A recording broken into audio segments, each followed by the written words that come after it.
Pagbasa mula sa aklat ni Propeta Zacarias.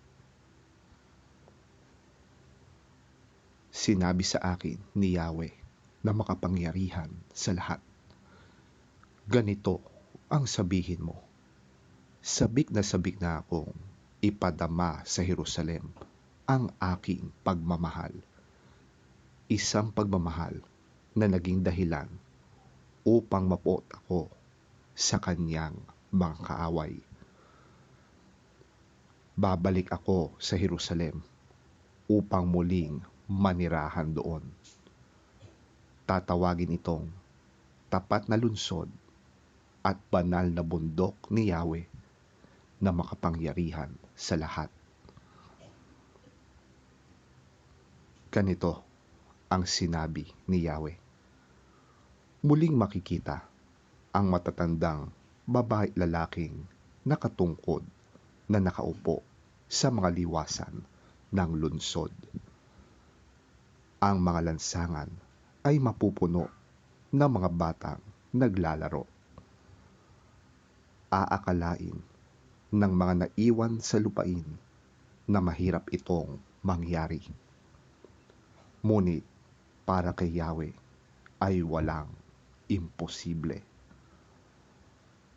Ililigtas ko ang aking bayan mula sa mga lugar sa silangan at sa kanluran, at muli ko silang ibabalik sa Jerusalem. Sila ay aking magiging bayan at ako ang kanilang magiging tapat at makatarungang Diyos.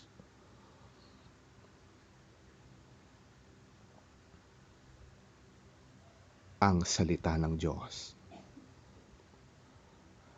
Salamat sa Diyos.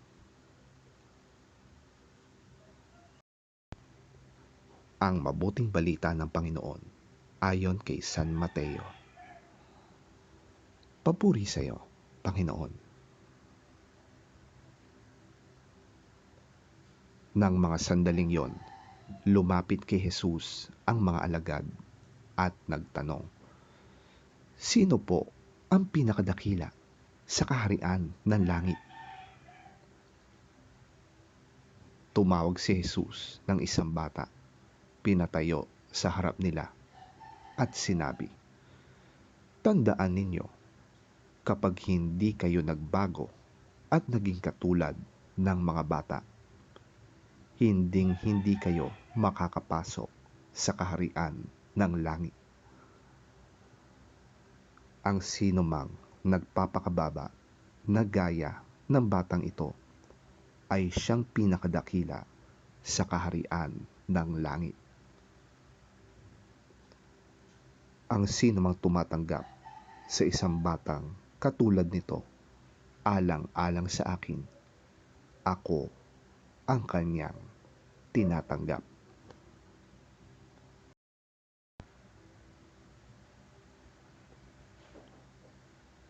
Pakaingatan ninyong huwag hamakin ang isa sa maliliit na ito. Sinasabi ko sa inyo, ang kanilang mga anghel ay laging nasa harap ng aking Ama na nasa langit.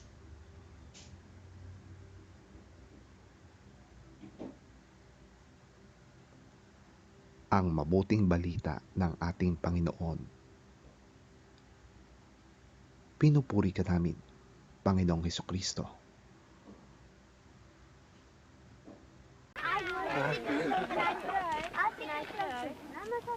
At that time, the disciples came to Jesus and asked, Who's the greatest in the kingdom of heaven?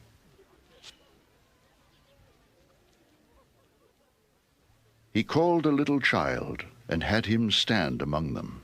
And he said, I tell you the truth.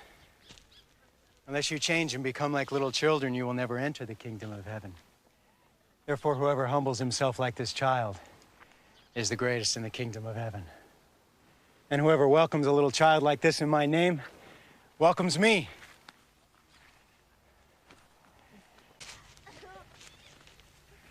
See that you do not look down on one of these little ones. For I tell you that their angels in heaven always see the face of my Father in heaven.